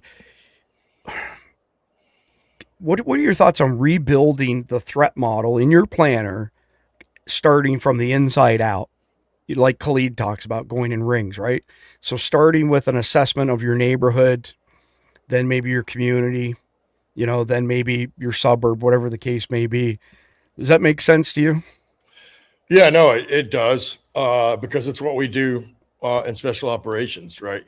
Interesting. There's several area studies that we get before we go into anywhere. So, well, let's throw that out there then. How do you get off the X? Rebuild your threat model from the inside out, starting with, a assessment of the social network. Let's call it the social fabric of your neighborhood. Okay. So number 2 to get off the X that I put into the brief is to build or reinforce a small group in your community where you can develop a high level of trust before the fecal matter hits the oscillating device, not afterwards, and actually discuss amongst that group what accountability looks like when there is no law to respond. Does that sound reasonable to you? Yeah. I mean,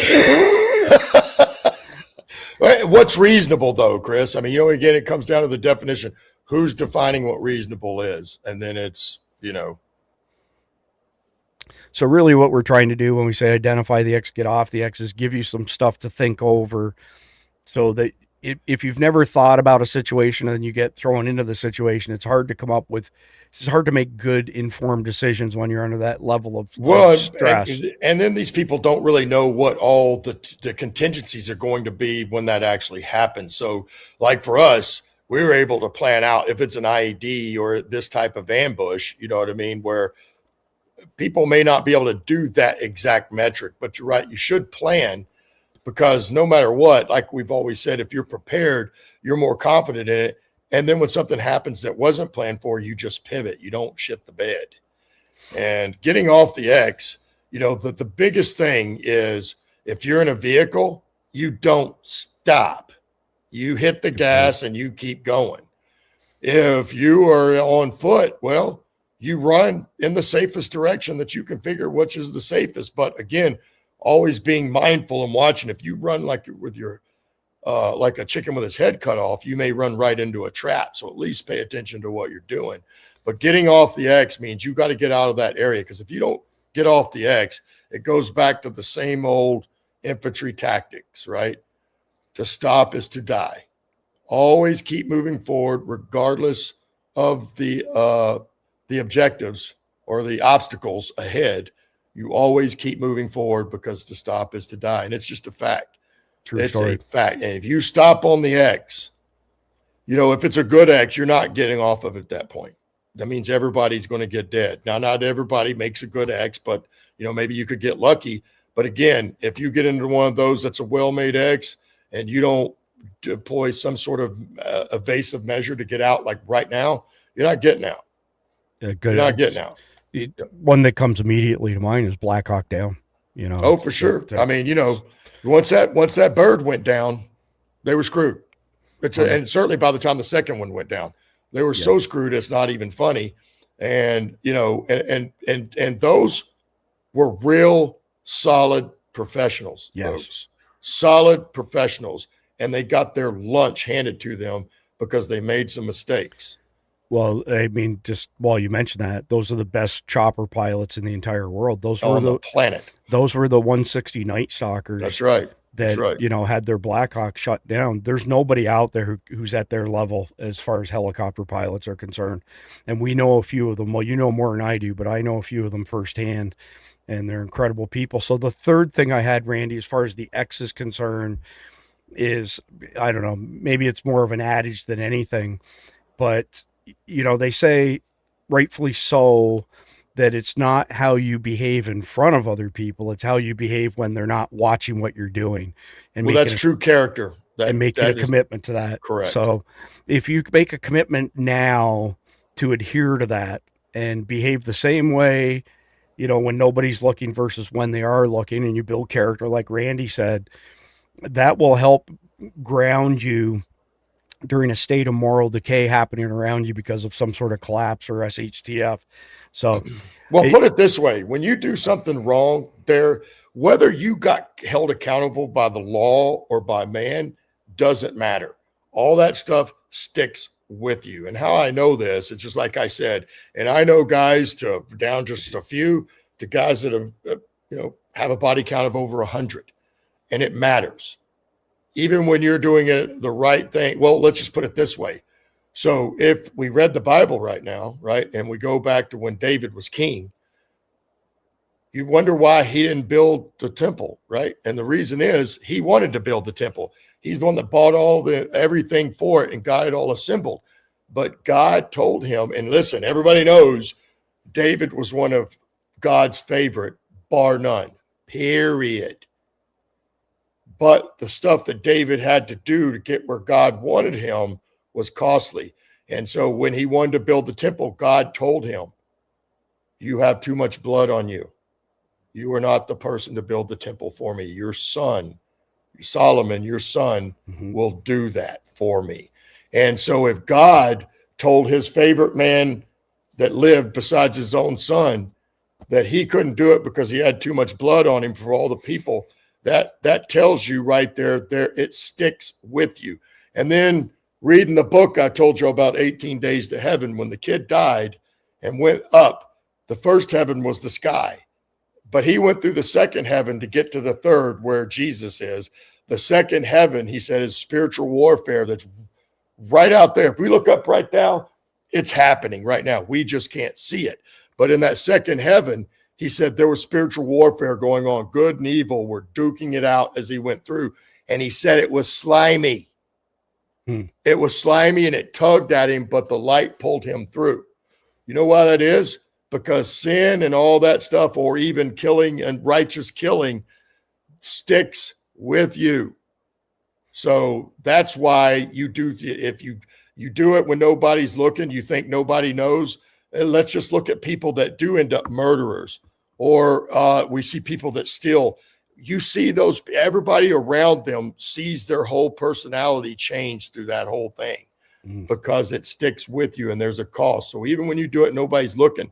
Trust me, you're going to be a different person afterwards. And the more you do that, the more everybody around you is going to notice. And the truth always comes out. There's always a reckoning, no matter what. So I want to give a couple shout outs here. So our friend Don Vandergriff, who used to be on Wednesdays with us, he caused a lot of stress for Randy and me because he damn near died in the friggin' hospital after having heart surgery. And it took a couple weeks before we found out that he was in the ICU for. Well, that he made it.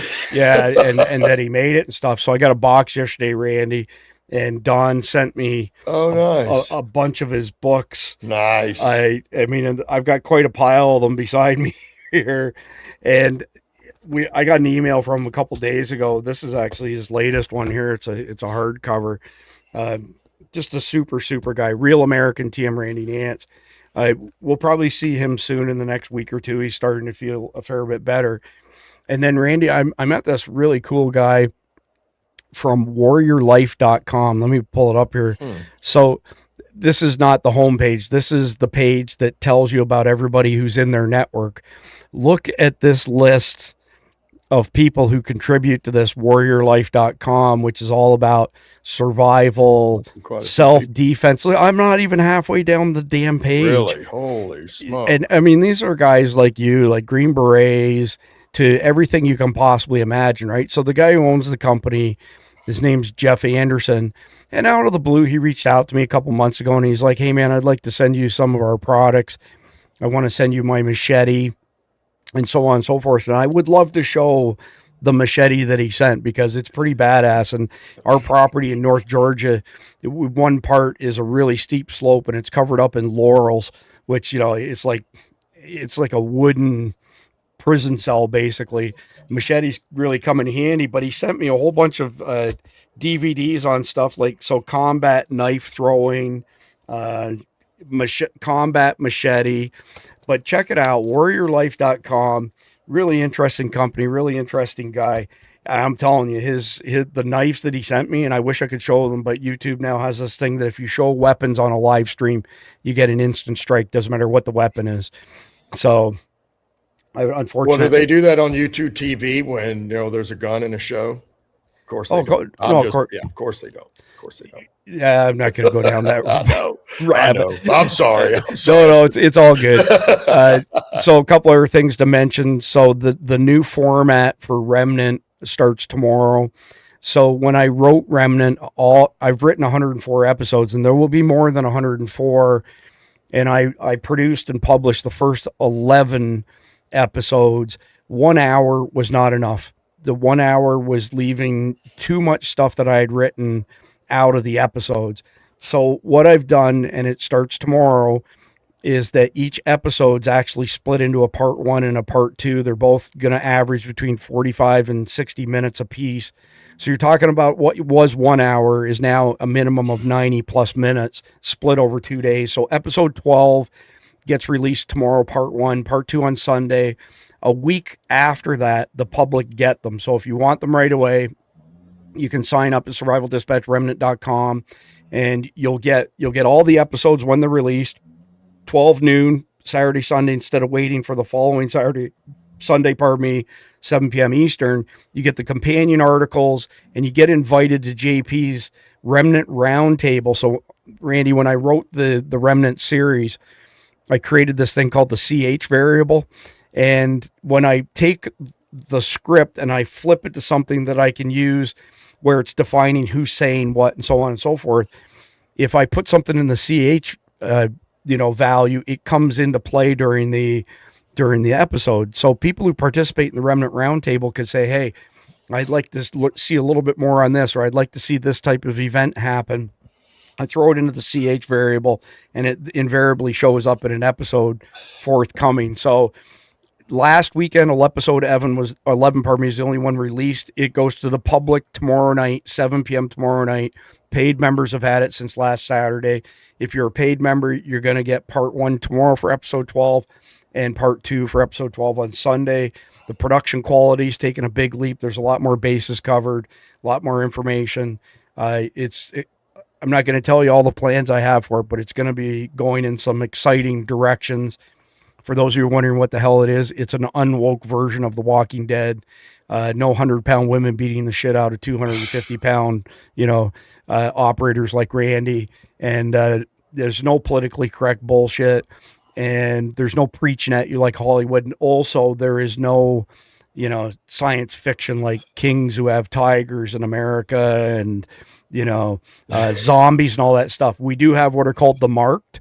And the marked people were the ones who were on the perimeter of the blast radiuses during nuclear Armageddon, which is what kicks it off, that were far enough away to survive, but too close to avoid being affected. So they're not zombies, they're lucid, but the moral part of their brain, it's ironic we were discussing that tonight, destroyed to the point where they have no morals. They'll kill anybody and anything. This weekend, I'm talking to you, Manly and JP, you're going to hate my guts on Sunday because of the cliffhanger. It's just as brutal, if not more brutal than last week. I do it on purpose just for those two guys, two of my favorite people. So Survival Dispatch, remnant.com. Check that out. If you haven't been to our Substack, survivaldispatch.news, and this is the stuff I spoke about earlier, so I'm not going to talk more about it. Wasatch Wagyu. I'm going to put this link in the live chat. But before I do that, Randy, when we joke about Wasatch Wagyu jerky being like crack cocaine, tell the truth. Oh, well, it is. I mean, it's good. I've eaten jerky my entire life. And, this was, as you've always mentioned, this is jerky like no other jerky's ever been. And it's very pliable. You can chew it easily. It's not like you're having to really grind on this thing to eat it. And then the flavor is just amazing. Everybody knows Wagyu is some premier beef. So, and then the seasoning, everything, these things are like, well, they are like crack. They're like Lay's. You just can't eat one, right? You got to open another one. That's actually a good way of putting it. And Greg is such a nice guy. So this is 100% American beef, by the way. And Wagyu has a high concentration of good fats. There's no jerky out there that compares to it, full stop. We now have it. We've got it in all of our emergency bags, Randy, like bags, bug out bags. It's got an 18-month shelf life if you put it in the pantry, but if you freeze it, it's indefinite. And but I rotate it now through my bags. So there's no way you're going to keep it for 18 months anyway, so don't worry. Oh, hell no. Not a chance, but I wanted to draw attention to this. I just threw this link out there. This is $60 worth of Wagyu jerky.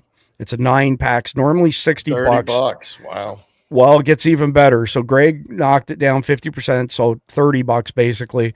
You can use our discount code SD20, which gets you another 20% off and knocks it down to $23.99. It's just an incredible deal. If you like jerky and you want high quality protein without any mRNA, histamines, antibiotics in it, go get you some of this. And then if you're a prepper and you want to store stuff, our premier sponsor, Carnivalt, carnivalt.com. We do not get affiliate income from any of these companies. Wasatch and Carnivalt help us defer some pretty hefty expenses, like $7,500 a month, for example, in software subscriptions to do the things that we do here at Survival Dispatch. But here's the deal. So Mike Glover and I were talking about this last week. Not 6 months ago, you could buy a bag of beef. So let me go to their shop page so you can have a look at it here. So you have to buy them in packs of 4, but all the way down here, let me see where it is. By the way, they're dog treats. There's dog treats. You'll turn your dogs into crack cocaine addicts. Okay. So here we go. So this one here, if you do the math on it, this is 4 bags, family size, works out to like $47 and change per bag. And these are very skinny margins. There are very skinny margins on meat, especially beef these days. 6 months ago, it was $36 retail for that bag. Yeah. The wholesale prices are going freaking cuckoo. Best thing you could do is sign up for a subscription and lock in your price for 12 months. Cindy and I do it. We don't get any discounts because there is no margin. We pay for a subscription like everybody else. And I'm not going to tell you how much I've stacked up because that would be against the rules, but you get the gist of what I'm saying here. So with all of that being said, it's Friday night. I see Pastor Kessel behind us. Yep. Go ahead, Randy. Well, hang on. Let me get an alibi before we get the pastor out. So 2 things I want to address. One, Bruno, buddy, I don't know. It's way back there. Chris does not have man boobs, buddy. His man boobs are when they get fat and they hang over like real boobs. Chris bench pressed 600 pounds back in the day, man. And I've been next to him. He does not have man boobs. No, So, and yeah, well, I appreciate that. And anybody who says that's an idiot. So I'll just leave it at that. Well, I think he wasn't saying it in a derogatory manner. So I had to laugh about it. I think he's about 100 pounds soaking wet, and I would be willing to bet that my 20-inch biceps are bigger than his chest. So then the last one, we had somebody named Thiz Is in the chat. I'm just going to be real quick because I don't want to draw this out. They put, I'm black, where's the evidence? And they had a couple of other comments. Look, here's reality. Then why didn't Carmelo get a coach if there was a problem? You can't blame that just on the white kid. And where's the evidence? It's the video. And even though it's far off, it proves that Carmelo lied about the whole thing. 4 people didn't attack him, not even 2. The only 2 guys under the tent were him. His brother was not there at the time. He was somewhere else on the field. And so that's reality. I hate to say it that way, but the fact is Carmelo killed that kid for no reason. And if it was the other way around, you would be crying for that white kid to go to jail. And that's what everybody's going to do because that's what he deserves. And they already, and then again, if you want to go, interview all the kids that go to school with them, they'll tell you who Carmelo is. They'll tell you. So that's where the evidence is. It's an unfortunate situation. Both families are going to be destroyed. But just because you're black doesn't mean you take up for a black person because they say they didn't do it. He admitted it. He told the cops he did it. So he is going to jail. He deserves to. Yeah, I mean, he's no better than Trayvon Martin. So just because I see some people commenting there, so I've set a lot of world records, national, state records in powerlifting, especially bench press.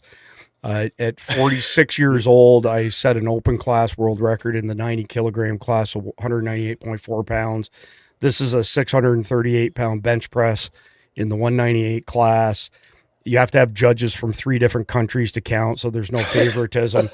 I had a Russian head judge, and I had a British side judge and an American side judge. But the Russian guy held the bar on my chest for a long time before he gave me the press command, and it pissed me off so much. Wait to see the speed of this, and hopefully people will be able to see this. But see if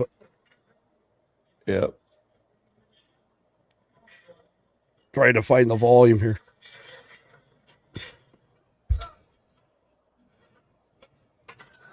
So anyway, kind of hard. I saw you lift it. I saw it. Kind of hard to see there. That's a little bit better. Watch how fast this bar comes off my chest here. You brought it up, not me. Bonk.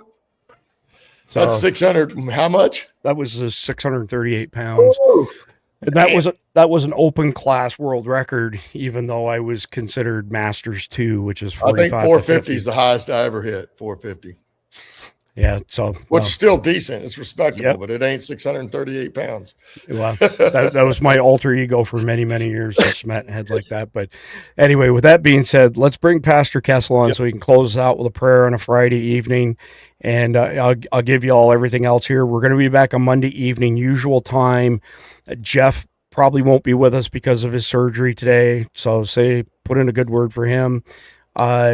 I'm out Monday and Wednesday. Randy's out Monday and Wednesday. So it'll be Mike Glover, myself, and I think George Sickler from Mira Safety is going to be with us. And George did a deep dive into the FIFA World Cup stuff. It's amazing. So we're going to circle back on that topic on Monday. Then, of course, Tuesday, I'll be back with the Reacts videos. But I've got nothing else to announce. We'll let the pastor close us out, and then I've got a great closing video for you all tonight. Pastor Kessel, how are you? Good, Chris. How are you? Pastor, good to see you. Randy's good to see you, brother. Yeah, good to see you too, brother. As per usual, I love what you did with your hair, Eric. It looks great. Perfect. I try to keep it up nice. Yeah. I just tell people, it's look, very man, even. What I would say is, look, man, I washed my hair and it shrunk. Okay, that's right. That's what I'm going to say. There's no shame in this. There you go. Not at all. So take it away, Pastor. All right. Heavenly Father, thank you again for the opportunity to come before you and to raise up my brothers and sisters of the SDN family. Lord, I certainly want to raise up Jeff too tonight, who recently had surgery. And Lord, I just ask that you would, Lord, work through the doctors and nurses that are dealing with the situation. Lord, would you give them great wisdom, wisdom beyond our comprehension. And God, again, thank you for allowing us to raise him up to you. I think of Chris and JJ and Randy that we're all on tonight. And thank you again for their wisdom and for their the information they're able to bring forward to us. And Lord, I think of Sarah, who had her had the webinar yesterday, and thank you, Lord, for the information she brought forward.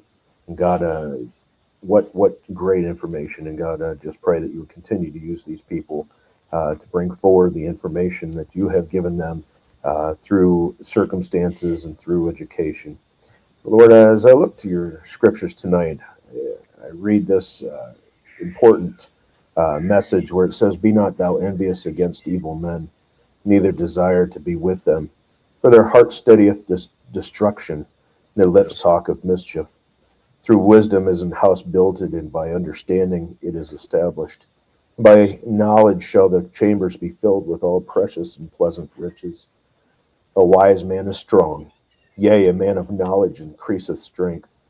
For by wise counsel thou shalt make war, and in the multitude of counselors there is safety. Wisdom is too high for a fool. He openeth not his mouth in the gate. He that deviseth to do evil shall be called a mischievous person. The thought of foolishness is sin, and the scorner is an abomination to man.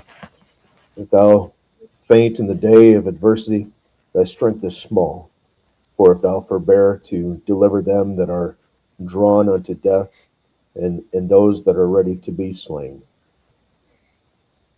The Bible goes on to say that a just man falleth 7 times and riseth up again, but the wicked shall fall into mischief. God, thank you for your precious word. Thank you again for the SDN family. God, I pray for each one, and I think specifically that Bruno had asked for prayers tonight, and Lord, I raise him up to you as well. God, again, thank you so much for allowing us to come before the throne of grace boldly. Thank you for the wisdom and the knowledge you have given these men and these ladies. And God, again, thank you so much for your love to us. Thank you for your mercy upon us and your grace that you've given us. Thank you for your long suffering with us. And thank you for your temperance with us as well. And Lord, we again thank you for all the good and perfect things you've given us. And we certainly want to commit this time to you. And may you get the glory and honor through it all. We ask it in Jesus' name. Amen. Amen. Amen. All right. So appreciate that, Eric, very much. Appreciate all y'all out there. God bless our law enforcement officers. God bless our military. God bless America. God bless America. Enjoy the closing video.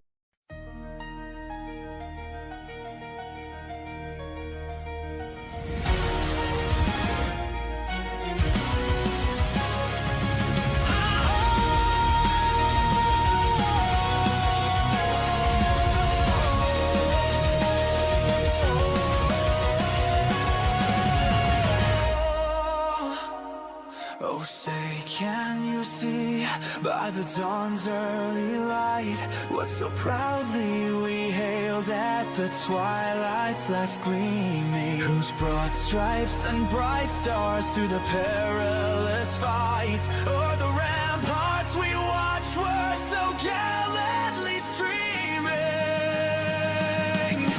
and the rockets' red glare, the bombs bursting in air, gave proof through the night that our flag was still there. Oh, say does that star-spangled banner yet wave o'er the land of the free and the home of the brave? On the shore deadly sea, through the mist of the day, where the foe's haughty host in dread silence reposes. What is that which the breeze or the towering steep, as it fitfully blows, half conceals, half discloses? Now it catches the gleam of the morning's first beam, in full glory reflected, now shines